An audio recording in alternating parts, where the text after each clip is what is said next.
হাসিনা বাবু, কাদের ভাই, তোমাদের সবাইকে বলছি, বলো কেমন লাগলো আমার বাড়ি দাওয়াত খেতে এসে? তোমাদের কেমন লাগছে? ভালো লাগছে তো? আমার খাবার দাবারের আয়োজন তোমাদের পছন্দ হয়েছে তো? মোদিজি অসাধারণ, অসাধারণ মোদিজি। এইরকম খাবার দাবারের আয়োজন, এইরকম খাবার দাবারের ব্যবস্থা আমি কোনো জায়গাতেও দেখিনি। ওই তো হাসিনা বাবু পাশেই বসে আছে। হাসিনা বাবুর বাড়ি আমি দাওয়াত খেতে গেছিলাম, খাবার কম পড়ে গেছিল। আর এইখানে এসে দেখছি খাবার কম পড়ার কোনো ঝঞ্ঝাটি নেই, খাবারই কম পড়বে না, এত খাবার তুমি তৈরি করেছো। ইউনুস ভাই, একটা কথা বলো। আমার বাড়িতে খাবার কম পড়ে গেছিল, এই কথাটা সবার সামনে না বললে হতো না? কি দরকার ছিল এখানে বলা লোকের সামনে? হাসিনা বাবু, একটা কথা বলো, তোমার বাড়িতে প্রত্যেক দিনই খাবার কম পড়ে যায়? আমি তোমার বাড়ি কমসে কম 5 বার গেছিলাম দাওয়াত খেতে।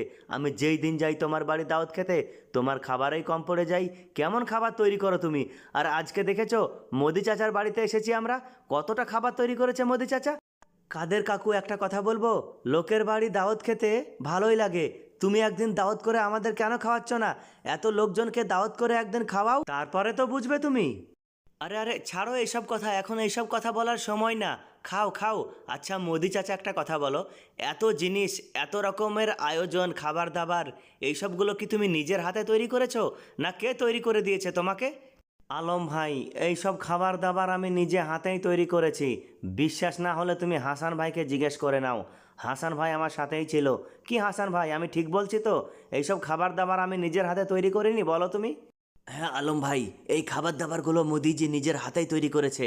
আমি 2 চোখে দেখেছি, কারণ আমি তোমাদের সবার আগে এসেছি।